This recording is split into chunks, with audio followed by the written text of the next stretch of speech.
Hello students, मैं आज आप लोगों को पढ़ाने जा रहा हूँ उपसर्ग। ठीक है। एक बात मैं आप लोगों को बता दूँ कि ये जो मैं आपको उपसर्ग पढ़ाने जा रहा हूँ ये किसी एक पर्टिकुलर एग्ज़ाम के लिए नहीं है। जिस भी एग्ज़ाम में हिंदी पूछी जाती है और उस एग्ज़ाम में अगर उपसर्ग आपके सिलेबस में है तो हर उस एग्ज़ाम के लिए बहुत इम्पॉर्टेंट है और आप बहुत आसानी से चुटकी बजाते ही उपसर्ग को सॉल्व कर लेंगे। जो भी आपका 1 या 2 नंबर का उपसर्ग आएगा बहुत आसानी से कर सकते हैं। ठीक है। तो इस वीडियो को आप लाइक करिएगा, शेयर करिएगा और मेरे इस यूट्यूब चैनल को सब्सक्राइब करिएगा। ठीक है। स्टार्ट करते हैं हम लोग उपसर्ग। तो देखिए उपसर्ग का मतलब क्या होता है। यहाँ पर लिखा है उपसर्ग। उप का मतलब होता है समीप और सर्ग का मतलब होता है सृष्टि करना। मतलब इसका अर्थ हुआ किसी शब्द के समीप आकर नया शब्द बनाना। ठीक है। या फिर जो शब्दांश शब्दों के आदि, आदि का मतलब होता है प्रारंभ। दो हमने सब सुने होंगे, आदि और अंत। तो आदि का मतलब होता है स्टार्टिंग। जो शब्दांश शब्दों के आदि में जुड़कर उनके अर्थ में कुछ विशेषता लाते हैं वे उपसर्ग कहलाते हैं। मीन्स स्टार्टिंग में अगर कोई शब्द है उसकी स्टार्टिंग में हम लोग कुछ जोड़ दें तो वो एक नया शब्द बन जाता है। आपको मैं एक एग्जांपल देता हूं। जैसे आप लोगों ने एक शब्द सुना होगा हार। हार का मतलब क्या होता है? पराजय।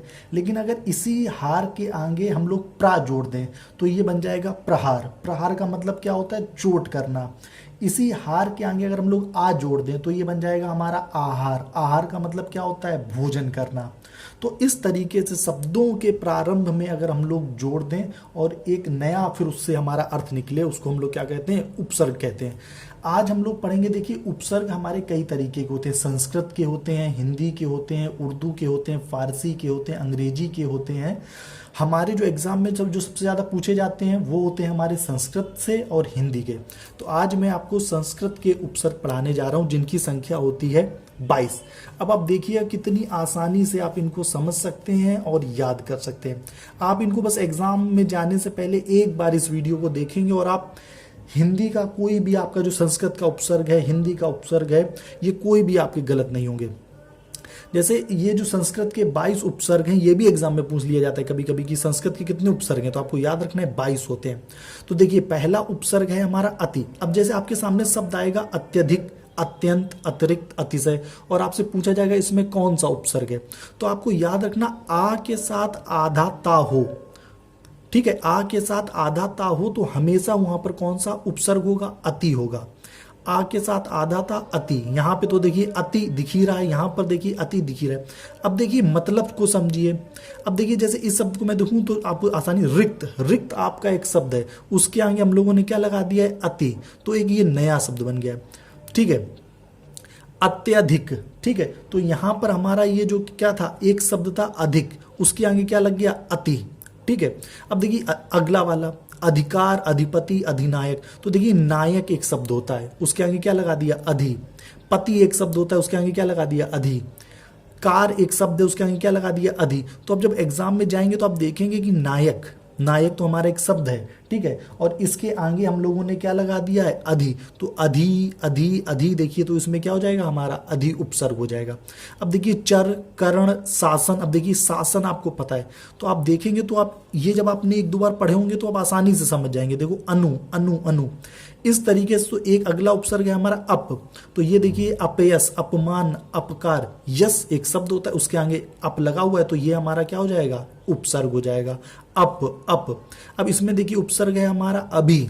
इसमें देखिए उपसर्ग है हमारा अभी। अभी मुख शब्द होता है, यान शब्द है, नए शब्द है।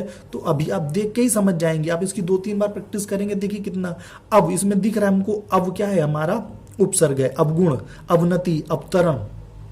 अब जीवन एक शब्द है, गमन, रक्षण। तो इसमें क्या है? बड़ा आ हमारा क्या है? उपसर्ग है। आप देखेंगे फिर उ, कर्ष, तम, पत्ती। तो देखिए उ और आधा ता। तो उ और आधा ता को हम लोग इस तरीके से लिखेंगे। तो आप याद कर लीजिए उ और ता, उ और आधा दा, उद्भव, भव हो गया, गम हो गया। फिर देखिए देश, वन, हार। तो इसके आगे क्या लगा है? उप, उप, उप। तो हमारा उपसर्ग क्या हो गया? उप हो गया।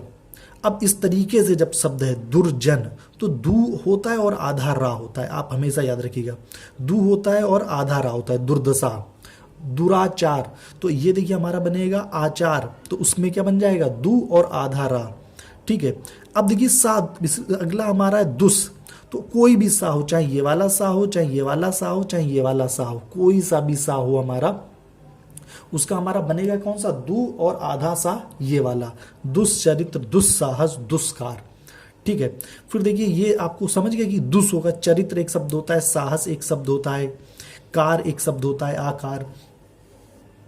अब इसके बाद देखिए अपराध, तो निर हो गया, नी और आधारा, निर्जन, निराकार, आधारा। फिर देखिए निश्चल, निश्चित, निस्सार, तो सिर्फ नी। फिर देखिए नियोग, निषेध, तो आप खुद देखिए योग तो एक शब्द है, तो सिर्फ आपका जो उपसर्ग होगा वो क्या होगा, नी होगा। अब देखिए ये देखिए इसमें क्या होगा, परा, आपको देख के ही समझ में आ जाएगा कि परा हमारा क्या होगा, इसमें उपसर्ग होगा। इसको देखेंगे खुद समझ में आ जाएगा कि परी होगा, परी होगा, परी होगा। इसको देखेंगे खुद समझ में आ जाएगा, प्रा होगा, प्रा होगा, प्रा होगा। देखिए स्थान एक शब्द हो गया, बल एक शब्द हो गया। इसको देखेंगे तो खुद समझेंगे प्रति, आधा ता देखिए आता है तो और या होता है तो उसका क्या बनता है, प्रति, तो प्रत्यक्ष में भी प्रति। ये देखिए लिखा है विदेश, तो देश एक शब्द हो गया। वियोग, योग एक शब्द हो गया, तो क्या हो गया इसका उपसर्ग, वी। फिर देखिए ये एग्जाम में बहुत पूछा जाता है और बहुत इंपॉर्टेंट है, संस्कार, संगम, संभव। जब भी अंग की बिंदी हो तो उसका जो उपसर्ग बनेगा वो हमारा बनेगा सा और आधा मा। तो संस्कार कहीं लिखा होगा तो उसका हो जाएगा सम, इसका हो जाएगा सम, इसका हो जाएगा सम। इसका सिर्फ होगा सु, इसका सिर्फ होगा सु, सु। जन, गम, पात्र, तो सुजन, सुगम, सुपात्र। तो इस तरीके से ये हमारे उपसर्ग हैं और इसको आप 2-3 बार देखोगे कि अधि, अति, अधि, अनु, अप, अभि, अब, आ, उत, उद, उप, दुर, दुस, निर, निस, नी, परा, परि, प्रा, प्रति, वी, सम, सु। आप इन एग्जाम्पल्स को 2-3 बार देखेंगे और एग्जाम में जाएंगे आप खुद देख के समझ जाएंगे। जैसे आपके सामने आरक्षण आ जाएगा तो आप समझ जाओगे कि इसमें आ है। उत्पत्ति शब्द आएगा तो आप समझ जाओगे कि उत प्रत्यय है। दुराचार शब्द आएगा तो आप खुद समझ जाओगे कि दु और आधा रा है। निराकार आएगा तो आप खुद समझ जाओगे कि इसमें नी और आधा रा हमारा क्या है, उपसर्ग है। तो मेरे चैनल को लाइक कीजिएगा, सब्सक्राइब कीजिएगा। अगले में मैं आपको बताऊंगा हिंदी के उपसर्ग जिनकी संख्या होती है 13।